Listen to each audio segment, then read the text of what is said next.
I'm not going to sit here and bore you with a super long intro. If you clicked on this video, chances are you know what a draft grades video is. And if you don't, I'll run it down for you real quick. Pretty self-explanatory.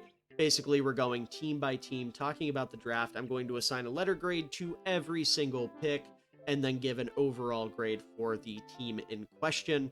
Going to be talking about all 32 teams over the summer. That's my big twist that I put on it. Not exactly reinventing the wheel, but not a lot of people give each team their own video to shine. Usually it's division by division, conference by conference, and those are totally legitimate ways of going about things and probably take a lot less work and save you a lot of time, but hey, I like to do things a little bit differently. Keep in mind, though, because of that time crunch, this intro is pre-recorded. I'm recording this all the way back in May. Who knows how long these videos will take to come out, so just keep that in mind. You know what team you're watching. You don't need me to tell you in the intro. You clicked on the video, you can read the title, you can see the thumbnail. Two quick things to keep in mind. Number one, I'm not a professional. I don't claim to be a professional. I am very much an amateur. So if I disagree with something your favorite team did, I'm not saying I know better than your favorite general manager, your favorite scout, if you're a freak and have one of those. I'm just saying I didn't agree with the pick. I didn't agree with the process. That's my opinion. Feel free to disagree and let me know in the comments below why you disagree with me or agree with the team, whichever it may be. Regardless, the point is, I'm not trying to say I'm better than anybody here. I just have opinions and I like to share them. Also, I have changed my grading scale up from last year, and that is to say that I actually have a grading scale now, as you can see on the screen. This will keep things more uniform, allow me to stay more consistent, and also provide some transparency between me and you as the viewer. So, with all that out of the way, let's go ahead and dive into whatever team we're talking about today. Alright, so we're going to kick things off this offseason, as we do every offseason, with my Chicago Bears. And I just want to say, before we dive into this one, this clump of grades, like this team's grades, are going to be very important, because this is going to determine whether or not I do my planned 8 videos where I go division by division, or whether it's going to end up in a situation like last year where I take too long to talk about my Bears, and then I decide, oh, well, I want to talk about everybody for this long, so I do 32 videos. So, you guys already know the answer to that question, but we're going to find out for myself in real time. So starting us off here with Colston Lovelin, the tight end out of Michigan. I'm not going to lie, I've had to re-record this bit a couple times, because I'm really struggling to find the right words to explain my feelings, because they are very positive, but I'm trying to justify why this isn't an A+. Because this year I have changed my grading scale, so as opposed to, handing out A+s like candy like I did last year, I'm trying to be a little bit more strict. And Loveland is one of those guys that's like on the borderline. And I think the best way I can explain it is just my thoughts on him pre-draft, and that was that he was the second best tight end in the class.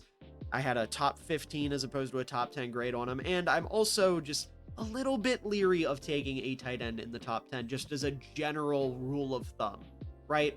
So those couple points are why he's not like the perfect, oh my god, the Bears killed it, alert the authorities, Ben Johnson and Ryan Poles are stealing the draft type of pick. This is more just like a hell yeah. Like that is what they needed. That is a great player. It also, the fact that it's a little bit more of a luxury pick. But that negative nonsense out of the way, I love this pick. I absolutely adore it. I won't lie, I probably wouldn't have liked it if you had told me this is what the Bears were going to do a couple months ago. But that's just because I was so in love with Tyler Warren that hearing any other tight end's name to Chicago would have made me sad. Even if you're talking about like Mason Taylor on day 2 or Elijah Arroyo on day 2 or whatever, I probably would have been like, oh, that kind of sucks. I want Tyler Warren. But in all seriousness, Loveland makes a ton of sense for Chicago. This was the perfect fit schematically. You look at Ben Johnson, who he found success with last year in Detroit, in the last couple years in Detroit, it was Sam Laporta, someone who fits Loveland's profile a lot better than a Tyler Warren or the other guys I've mentioned, as this like move tight end who's a really fluid route runner, really consistent hands, and most importantly, just finds ways to get open. You look at, and I promise you this is not a player comparison, but you look at Travis Kelce, what he's made a Hall of Fame career out of, it is this ability to make himself available as the play goes on, to find soft spots and sit down against zone coverage. And a lot of young tight ends are starting to realize that this is the meta, for lack of a better word.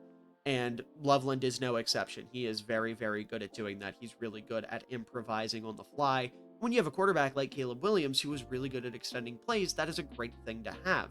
Not only that, he complements Cole Kmet super well, which, as Cole Kmet's strongest soldier, I'm very happy to say.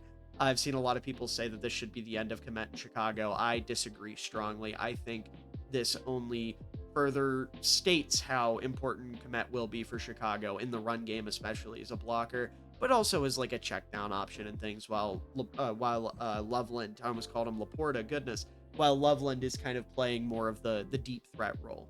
So getting Caleb Williams another weapon in the first round is always a great thing.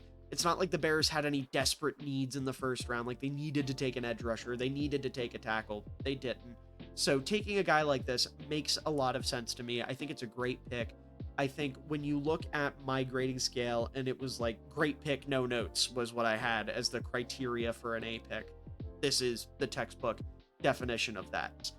But then you get into the second round, and this pick, first of all, very notable because it is the last pick of the big DJ Moore Bryce Young trade that happened a couple years ago, but also because I thought this was one of the bigger steals of the draft. This is what an A+ is to me. Luther Burden, in my opinion, was the 11th best player in the class. He was number 11 on my big board. He was my number 1 true receiver, and the Bears land him at 39. Value's tremendous. Sure, this is another pick where people are going to look at it as a value pick. I disagree, because when you look at the Bears' offense, weapons for Caleb Williams are never a bad thing. The offensive line got greatly revamped during the offseason with the additions of Joe Thuney and Jonah Jackson, excuse me. I almost called him a different name. But with the additions of those two, and then Drew Dahlman as well, the offensive line wasn't really a need anymore. Running back was a need, but I'm okay with waiting to take one in this draft class, at least at this point. And we'll talk about my feelings on waiting to take a running back until the 7th round here in a couple of minutes. But at this point, you're sitting there at 39. You have a bunch of capital still, some really good high-end capital as well after trading down and everything like that. I can't be mad at them saying, you know what, Luther Burden is the best player in this class, and he's going to fit Ben Johnson perfectly. Because not only is that true, or the best player available, not the best player in the class, he's not Travis Hunter, but the best player available at this point, and he fits with Ben Johnson perfectly, excuse me. That absolutely makes sense. And not only that, he gives the Bears receiver room something they didn't have, and that is true speed. Now, that's not to say that DJ Moore and Rome Odunze are slow. They're both, quick. But neither one of them are somebody that you can consistently rely on to, take the top off the defense. DJ Moore does it from time to time, and when he does, he makes big explosive plays happen. And Rome Odunze, he's not a burner. He's more of a just throw the ball up to me and I'm going to go over top of this guy and pull it down type of player.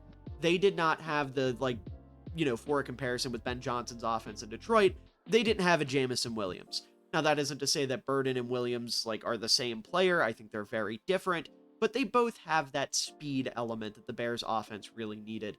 So I love this pick for that. I love the dynamism that he brings. Obviously, Ben Johnson loves to get very creative, and when you have him and DJ Moore, two of, I'm going to say right away, the best rack threats in football, that's huge. That is absolutely huge for this type of offense. So I adore this pick. This was my personal favorite pick the Bears made. I love Luther Burden. He was one of my favorite players in the class, and I am super, super excited to have him in Chicago, even if there's been a lot of really dumb dialogue around his number that I think has been absolutely pointless. I don't care what anyone says. 87 goes hard. He looks great in 87. But then we jump back a couple spots here to the 56th pick, still in the second round, and they take Ozzie Trapillo out of Boston College. And this is another pick I thought was really nice. At this point, probably would have been the best tackle on my board. If I'm not mistaken, let me double check here. Yeah, he was my OT7, would have been the best tackle on the board at this point. And I really like this pick because you look at the Bears offensive line, you invested all that money on the interior. You have Darnell Wright holding down the right side as one of the best young linemen in football. And then on the left side, you have Braxton Jones, who has been, a pleasant surprise for a 5th round pick. He has been very, very productive for a 5th round pick. However, the fact that he has been dealing with some injury problems, the fact that he is going to be owed a lot of money this offseason, especially after the Titans did the dumbest thing in the world and gave Dan Moore Jr. $20 million, because Braxton Jones is comfortably better than Dan Moore Jr., excuse me. So you're looking at probably having to pay a replacement level starter 22 to 24 million a year. No one wants to do that. So you take Ozzy, who, in my opinion, is someone that you can feel comfortable starting day one. I don't know if he will actually get that. We'll have to see where Braxton's health is at, but he could absolutely start day one because of how refined he is as a pass protector. This is someone who, is just really technically refined, really savvy, really smart, very high IQ player as a pass protector. As a run blocker, he does leave a little bit to be desired, because of his taller frame. His anchor isn't exactly great because of his issues with winning the leverage battle, but he got a lot better his last year at Boston College, his senior year, and it looks like that's trending upward, so I'm excited to see where that's going to go. But worst case, I think Ozzy is going to be a great swing tackle, but I don't see that being where he falls. I think he is either going to be a quality starter, much like Braxton Jones, or if he works on that run blocking and can improve his anchor, then he can be a plus starter. And when you have 5+ starters across the line, you're cooking with gas, right? That is what Ben Johnson had in Detroit, and it could very well be the case in Chicago. So I love the Ozzy pick. And then finally on day 2, they took Shamar Turner, the defensive tackle out of Texas A&M. And this is another one of like my guys, right? If you look at my draft board, which I have posted on Twitter, I'll probably put it in the link in the description, or as a link in the description rather. Burden, Ozzy, and Shamar were all 3 players I had flagged as like my guys, like some of my favorite players at their positions. So to see them all go to Chicago on day 2 is pretty cool. But with Turner, I love his intensity. That's the big thing with him. He brings this energy, this fire to the game that is just infectious. It's the type of thing that is going to not only make him play great, but it's going to make the guys around him better. Now, sure, he's a little bit more on the developmental side, you could say, but he's only 21 years old. He has a really nice baseline as a pass rusher to go off of. He needs to improve a little bit as a run defender, but, he has the size, he has the strength, he has the quickness to do so.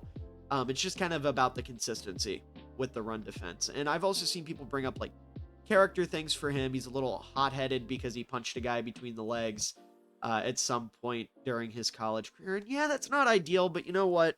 If my defensive lineman does have a little bit of a mean streak to him, then I don't want him. So you're not going to catch me complaining about that at all. Especially, like, I know it would be non-ideal for the team, but if you're a Bears fan, don't sit here and tell me you wouldn't lose your shit in a good way if we were playing Green Bay and this dude hauled off and punched Elton Jenkins in the dick. Like, that would be exciting. But point is, I love Shamar Turner. And the 3-headed monster of picks between him, Burden, and Trapillo on day 2 in the second round, more specifically, is awesome. I love that return. So you're looking at day 1 and day 2, Chicago walking out, holding their head high. I'm thinking to myself at the end of the second round, like, oh my God, the Bears are doing it again. They're having a tremendous draft. And then you get to day 3 and things kind of teeter off a little bit. You start out with a big ol' head scratcher with Ruben Hippolyte, the linebacker out of Maryland. And I'm not going to sit here and pretend to be an expert on Hippolyte, right? When he got announced, I had no idea who this dude was. Wasn't someone that I watched. And then I saw some of the clips and I was like, oh, that was that linebacker that I saw flashes of when I was watching the Jordan Phillips, the defensive tackle out of Maryland, and I kept going, what is that dude doing? So, not a raving review upon first glance, but the more I thought about it, the more I started to like it. And that's not to say I think this is a good pick. I'm going to say it's yet to be determined. That'll be my optimistic answer, because I see the vision, which is Dennis Allen wants a athletic hybrid outside linebacker to pair with Edmonds and Edwards to be sort of like how they use Zach Bond in New Orleans. And when you think about it like that, it's like, okay, I get it. But then you consider the fact that Hippolyte is a total developmental player. Like, he is athletic tools out the ass, but that is it. And he's already 24. I start to have big concerns, because a developmental player like this, just for example, I think he's not nearly as far off as Shamar Turner, but just as an example, because Turner does have some refinement to go. Turner's 21. By the end of his rookie contract, he's going to be 25. At worst, if he is going to be a productive player for you, it's going to hit when he's about 24, if not earlier. Hippolyte is already 24, and by the end of his rookie contract will be 28 if he makes the roster. And he barely knows how to play the position of linebacker as a 24-year-old. That's greatly concerning to me. I feel a certain way about older developmental prospects, which we'll talk about with their next pick as well. So I don't love that. I get why Dennis Allen likes him, but I feel like this pick could have been better used. I feel like you could have packaged this with another pick and maybe traded up and landed a running back, or, maybe go for an actual edge rusher, or maybe even go with a different linebacker. Like, if you were really dead set on taking a linebacker, period, would have loved to see Sean Dolich go here. He ended up going undrafted to the Rams, which is one of the biggest steals of the draft. Or if you're really hell-bent on taking one of these hybrid, linebacker, defensive end type players, there were a couple in this class that I would have looked at and been like, yeah, I like them a little bit more. Or at the very least, and this one I'm not necessarily holding against them because I can't know if this was the case. I really don't know how many teams were like clamoring to take Ruben Hippolyte in the 4th round. Maybe there were a bunch, and the Bears felt pressured and had to jump up. And if that's the case, then, I'll eat my words. But we've seen from Ryan Poles before, he is more than willing to trade up when he doesn't have to. There's the clip that went out after the draft last year where, like, starting at pick 5, he was like, should we trade up for Rome? Should we trade up for Rome? I think we might need to trade up for Rome. And everyone in the room was like, no, Ryan, just wait. And he ended up being there at 9 because everyone knew he was going to be there at 9. So there's a little bit of that. I don't know. It's early. It's a raw player. It's a player that I don't exactly love.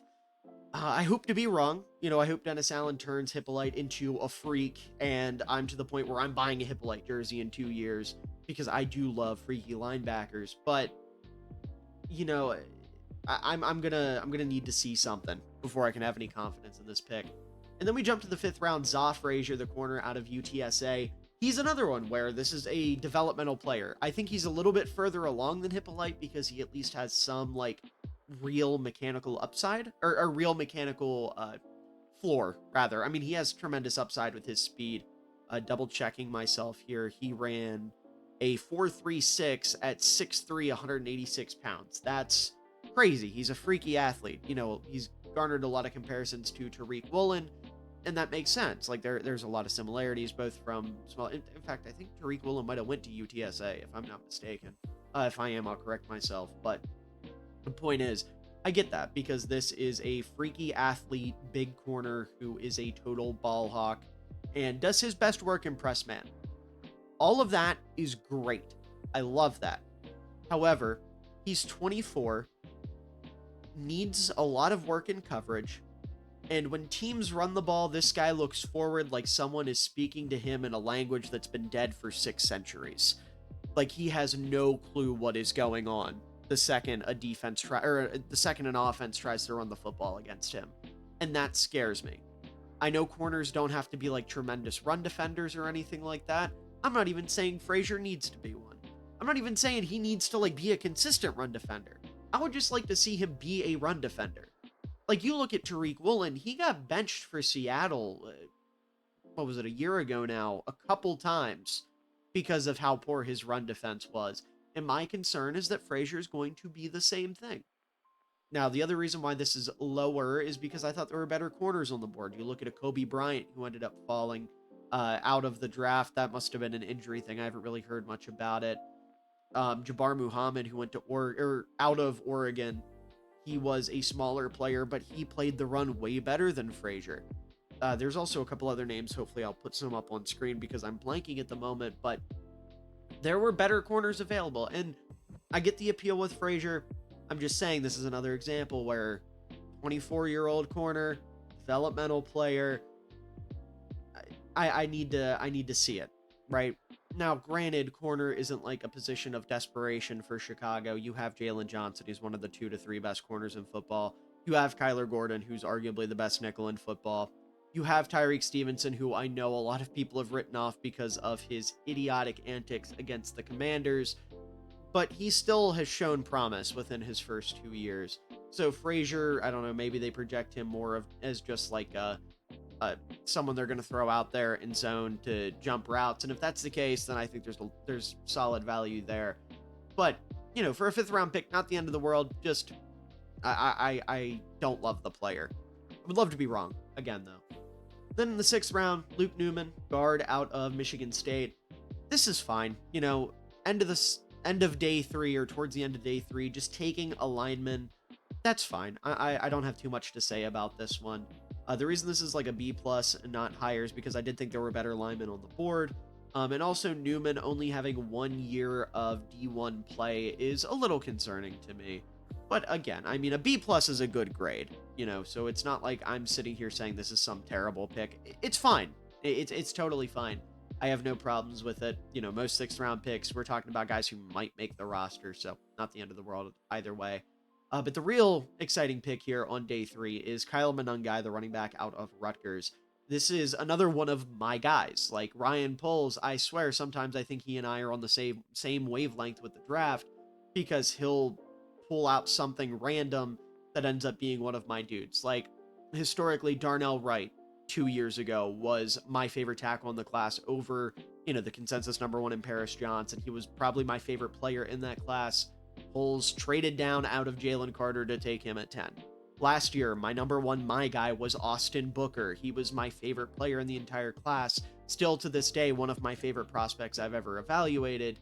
I say still to this day like it was a long time ago. I'm a really big Austin Booker fan. Poles traded back into the draft to go get him.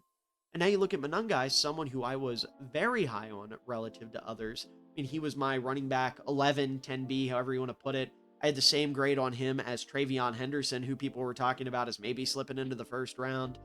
He ends up going here in the 7th. And I can't believe that he went this late.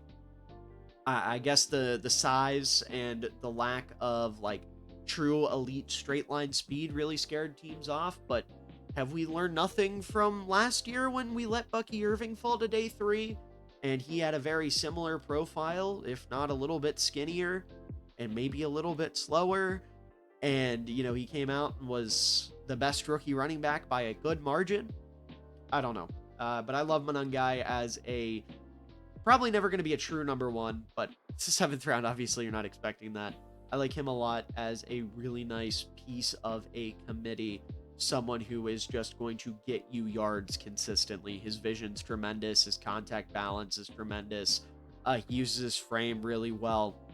Sure, he is a little bit on the older side at 23, and I know I've been shitting on the Bears for taking older prospects, but Manungai isn't a project. He is a plug-and-play day 1 type of player who you don't have to worry about developing because it's there, Also a tremendous pass blocker, which is something the Bears running backs have been missing for the last couple years, pretty much since they got rid of David Montgomery.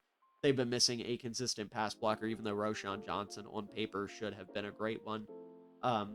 Regardless, I love the Manungai pick, and we're looking at over 20 minutes here, so I guess I have my answers to how I'm doing my draft grades this year.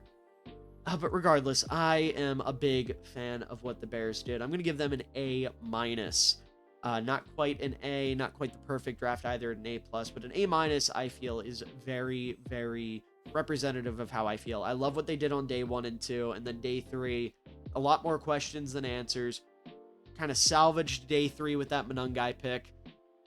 All in all, I'm very happy with what they did. In terms of UDFAs, there's no one that really stands out. I'm trying to focus on that a little bit more this year, too. Major Burns is a fun name at safety that they ended up picking up, but, no one that I'm really freaking out about. They got a kicker as well. I guess I should point that out, which is interesting given where, the Bears are with Cairo Santos, who is very good as long as you're not asking him to kick for, more than 45 yards. If it's inside 45 yards, he's hitting it every time. If it's over that, you got to pray. So who knows? Maybe Jonathan Kim is his name. I had to double check myself, out of Michigan State. Could end up being that dude to take Cairo's job. But regardless, I love the Bears draft. I'm a very, very big fan of what they did. But anyways, that is going to do it for my Bears draft grades video. I hope you all enjoyed, and if you did, please make sure to leave a like down below, as it does help out the channel a ton, shows your support, shows you care, and I really do appreciate it. And also make sure to leave a comment down below. Tell me what you thought about this class. Am I too high on anybody, too low on anybody? Am I being a little harsh with the Hippolyte and Frasier picks? Am I being a little kind with the Manungai and Burden picks? Either way, let me know what you think down in the comments below. I love talking about this kind of stuff with you all, especially because you're not Twitter. I am so sick of seeing Twitter's opinions on things. I would love to see YouTube's opinions on things. And also make sure to subscribe, as we're going to be talking about the draft all throughout the off season. If you're hearing this outro, then that means I did end up deciding on doing 32 of these draft grades videos, and hopefully starting them a little bit earlier than I did last year means that I will be able to get them out before the preseason.